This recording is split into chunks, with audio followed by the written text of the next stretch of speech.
Well, hey everybody, how are you? Going to talk today about a paralegal review process. A very short video um, because this is kind of a precursor. Let me fix this. It's a little petty on this.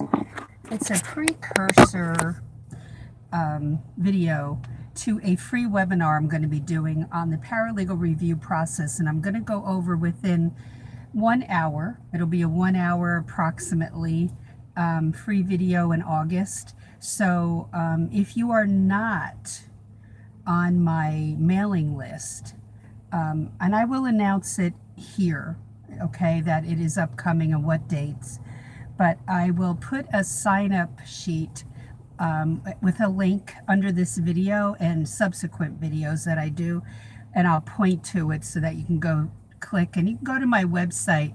But there's no sign up sheet yet. I'm just announcing this. But you can go to my website and check things out when you have a minute. Go to paralegalcoffeetalk.com. But I'll announce it here to give you a heads up. But stay tuned because this will be a very valuable free webinar for you. And I don't often do them where they're this long, and you have to sign up for it so I know how many people are coming, because I might use a platform where there's a limitation on how many can attend. Not sure about that yet, so it gives me an idea of what I need, okay? So I will put a sign up sheet probably later tonight, and I will alert everybody here. You'll have plenty of time to come on and sign up. But I'm going to go over some things first about this. When I was in my corporate job as an employee, as a staffer, work experience, this catapulted me into the legal field because I thought I want to build something for myself. And there was really no future at this company for me personally. So I didn't want to be a manager there or strive to be that. And I had managed 2 businesses when I went into that job.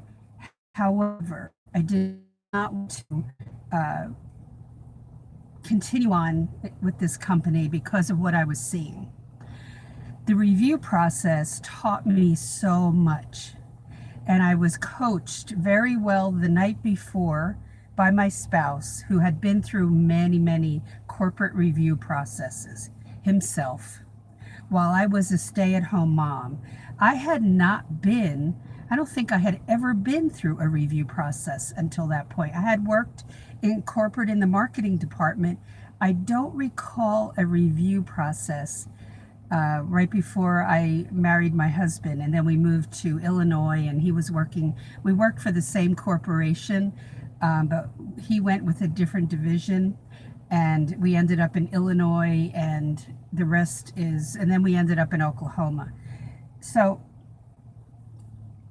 I learned so much from that coaching, and it gave me so much confidence. When I came out of that meeting, I felt like even if I left that job the next week, and it was not too soon after that I left, that I had won something big.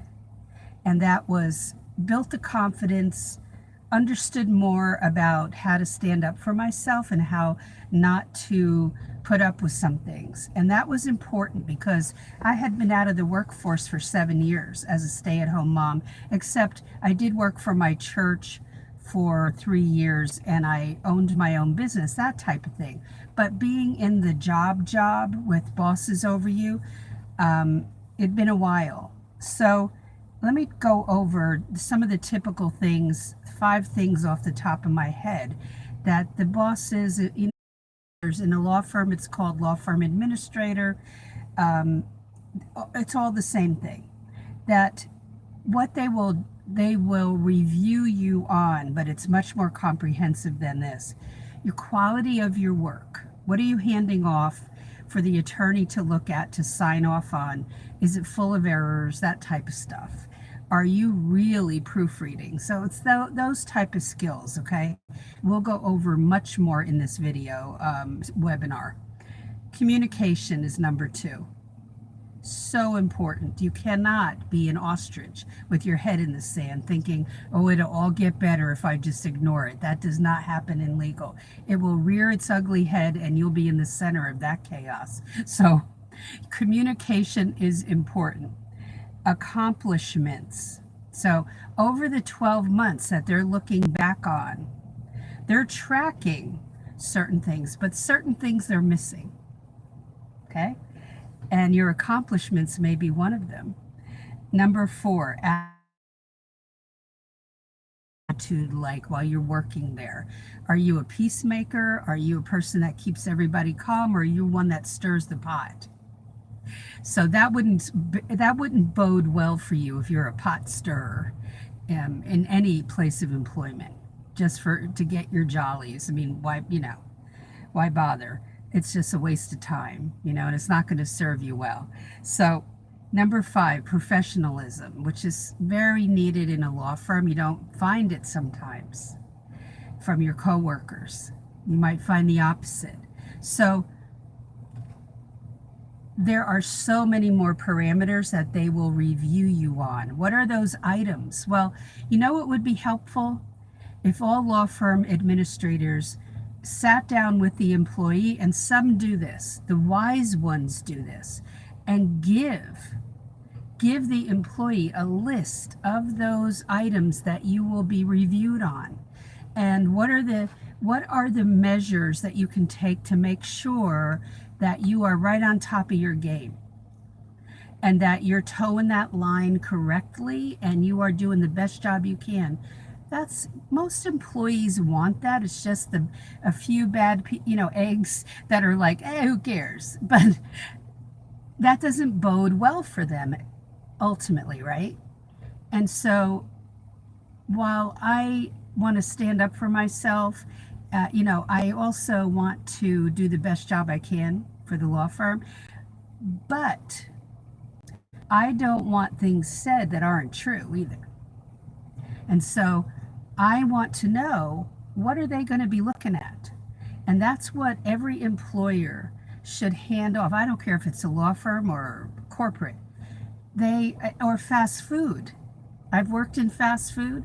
I've worked in a major taco chain where I stood in line and we put everybody's orders together. I've worked in management in that company for a very short time because I was trying to figure out what to do. Honestly, that was before I went into legal. And I just tried that for a short amount of time. And it wasn't going to work for family life, coming home at 1, 2 in the morning. So knowing how they're going to review you, of prime importance. Let me see if there's anything. Let's talk about the administrator. Here are the scenarios for who this person is. I've worked in one major old established law firm in Florida, where the HR director was a person who had their law degree, but they didn't practice law. They wanted to work with attorneys and loved HR, loved working with the staff and the attorneys. But always understand that the HR director, while they want to be like a diplomat and work with both sides, they ultimately answer to the attorneys, to the partners of the law firm. So their allegiance is always to the partners, because the partners pay that guy or that woman's salary, right? So the employees are not over the HR director. He'll try to keep the peace, or she'll try to keep the peace between both parties, both sides. But when it comes right down to it, remember who they're going to favor. Okay. Now, the HR person could be highly educated, could have a lot of experience in managing staff, but it could also be someone who has never managed staff and is just terrible at it. It could go from one side to the other, totally, like any business.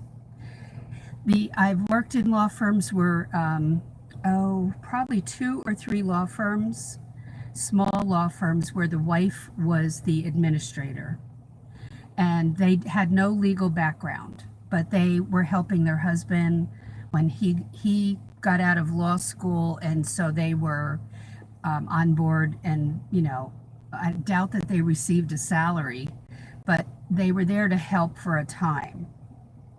And they also had to handle the money, and so the attorney wanted someone that could be trusted, and you can't trust everybody with that, unfortunately.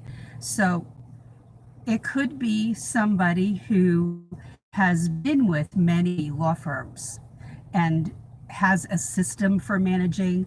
I knew one, a guy that's a close friend of my husband's, managed law firms, but managed several of them, and would just pop in, try to troubleshoot issues. But it wasn't somebody that you could go as a staffer and say, look, this problem's going on, because he was not there a lot. So he would go to many offices in a week, and he'd be in there, he'd try to troubleshoot some things, but it wasn't there to be like a person to go to when there's a dysfunction in the law firm, unfortunately. So that's the downside of that kind of position. Other times you have a full-time person in there. This is sliding. So as I said, always keep in mind that when I went through a review with this corporate manager who was going to do my review, it was one of the managers I worked with, that person answered to the department head, who answered to the president of the whole company. So they weren't there to appease me. They were there to she was there to appease her higher ups and do what they wanted her to do. So it didn't go like she expected, and I'll go into that in the webinar, because I want to have you understand that it's not that you're in the ultimate power position as an employee, you're not, but I want to make sure that you're getting what you need out of a job, and that you're handled well, and that you at least have a chance to perform up to their expectations. And when you track what you're doing, then you know whether you're there or not according to you. Like, you think, okay, I nailed that, I'm doing well in this, and you're measuring yourself that whole 12 months. You're looking at all those parameters. So we'll talk about what those parameters are. They're not just quality of work, communication, accomplishments, attitude, and professionalism. There are many more to think about, okay? And how you can rise above, how to handle yourself in that review meeting, okay?